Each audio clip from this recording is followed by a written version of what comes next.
assume more and more responsibility in the marriage while viewing her husband as a tool for achieving the ideal life. These Icarus women are very traditional women. They may have law degrees, they may have all kinds of media experience, but they really see themselves in the role of the perfect wife, in the really traditional role, that the husband becomes the breadwinner, the husband is the face of the classic enabler and an apt partner in their husband's rise. Now, does that make them bad, you think? When this happens and the wife comes in with a nearly suicidal husband after she's bailed him out of jail or something, the wife will invariably start to cry and say to me, "It's my fault. What did I do?" And I say to them, no, it's not your fault. You are not to blame for what your husband has done. But, you know, he was diagnosed with bipolar illness, and his own judicial system dealt with him very harshly, and he's been very, very instrumental in starting courts for the mentally ill. And there's a big irony in my life. My first book, The Man, the Bad, the Innocent, The Criminal Mind on Trial, coined the term designer defense. And that was a defense that attorneys made up, they cut it out of whole cloth, to excuse somebody for the crime that they did. And I was very much against that. I felt not only was that a miscarriage of justice, but it really harmed the truly mentally ill. While now, and over the last year, since I've been having this parade of Icarus men referred to me by the courts and attorneys and all, I find that the Icarus complex is becoming a sort of designer defense, in that these men are usually guilty of federal charges. And in the federal system, there is a statute called diminished capacity. It's not an insanity statute. It doesn't mean that the person is not responsible. It doesn't mean that they didn't know what they were doing. It just means that they have a mental disease or defect that mitigates their responsibility. It begs for mercy or leniency. And I've presented this concept of the Icarus complex in federal trials, and the judges seem to get it. And they've come back with sentences for these men that I believe are just and fair sentences. They don't take them away from their families and put them in prison at the taxpayers' expense for a long time. They do give them house arrest, electronic monitoring, which isn't pleasant. They give them long periods of probation where they have dual supervision, which means they have to go to their probation officer and they have a mental health condition. They must, at their own cost and expense, pay for treatment.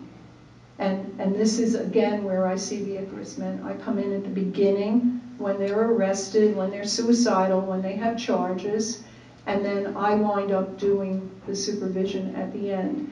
So to me, it's a better position than being with murderers and all, because with the murderers, I had no stake in their recovery. I never saw them again once they were sentenced. With these people, I get to see them right from their worst point to where they gradually come up from the ashes. And since I'm doing this mythological metaphor thing, and I love metaphors, maybe the next book will be the Phoenix complex or something, how they rise from the ashes. So, thank you.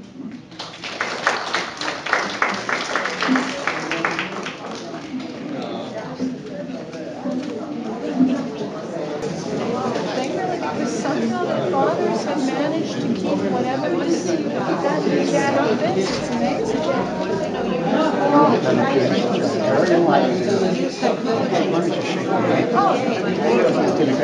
Come back. I love this man. You guys are so engaging. You ask great questions. You know, this was a departure from my usual stuff in murder. That's Wonderful. You've shown us that these men are valuable and they're brilliant. We need their proof. We need them. Their families need them. No, we don't need them. No. I'm so glad to hear about what we got. And you know, I love this. Writing this book has been a pleasure because there's hope at the end of this. Yes. the other book is like, what hope?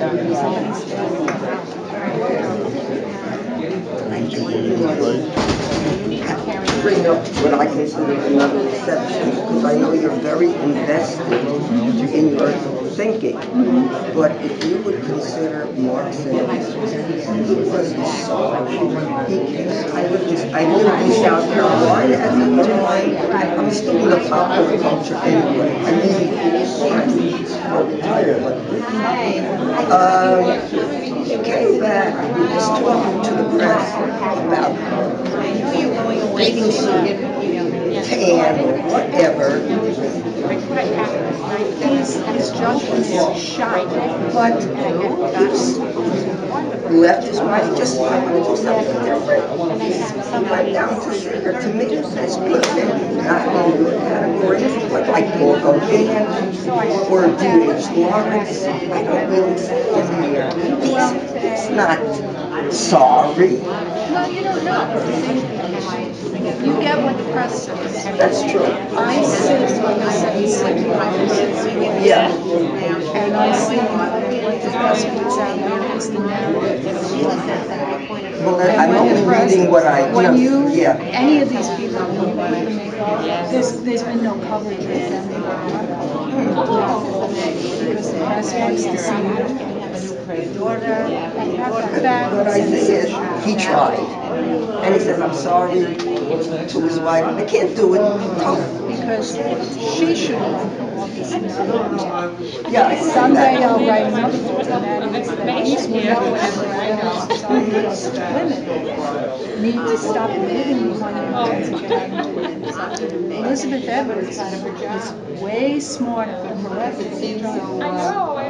But she's staying home with babies at 48 years old. What I'm trying to say is, it's not that concrete that you can put people in little boxes. And even with all these different components, and not all of them have the same thing, except that Sanford probably has some bipolar mania, because that thing that he did and how he operated the press is very that was cuckoo. It didn't make sense. That's my point. When it doesn't make sense, you gotta look at it. Wagner was the craziest of all. I mean, he wasn't just fooling around, he was putting on disguises. I mean, it's so sad. It is sad, but the press makes a big deal. Somebody fails to embrace that. But your good was fabulous. It was most interesting. I don't usually engage myself this much. Well, I'm glad you do, because that's what it's about. Because these guys are all around, especially in this achieving area. There was an article in the New York Times about a week